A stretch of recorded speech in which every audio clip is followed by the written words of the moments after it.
Senator Tim Scott, a Republican from South Carolina, faced tough questions from CNN's Dana Bash regarding his endorsement of former President Donald Trump for the 2024 election, RadarOnline.com has learned. Bash began the interview by asking Scott why he chose to back Trump instead of fellow South Carolinian and former Governor Nikki Haley. The senator responded by saying that he informed Haley of his decision before announcing it publicly.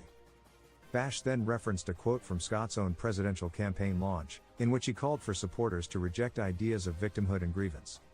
The CNN host asked Scott if he had changed his mind, referring to the similarities between Trump's campaign and the ideas of victimhood and grievance that Scott had criticized. Scott denied changing his mind and instead accused President Joe Biden of destroying the economy and making victims out of people who rely on the government. He also criticized Biden for allegedly weaponizing the Department of Justice against political adversaries.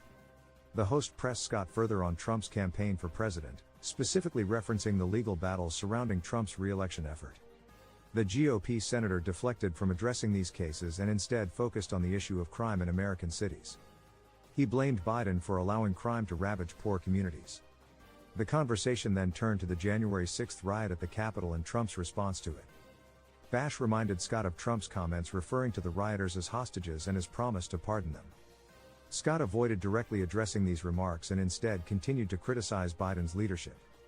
Bash also brought up Trump's recent racially charged insults against Haley, including his attempt to revive birtherism by questioning her eligibility to be president. Bash asked Scott if he was comfortable with that kind of rhetoric from the former president. Scott responded by once again criticizing Biden and avoiding a direct answer to the question. According to Real Clear Politics, Trump is holding a commanding lead over his GOP opponents, averaging around 66.1% support from Republican supporters. Haley is currently polling in second place at 11.5%, and Florida Governor Ron DeSantis has slipped to third place with just 10.5% nationally. Nearly every other candidate has dropped out of the race after Trump won the Iowa caucuses with over 51% of the vote.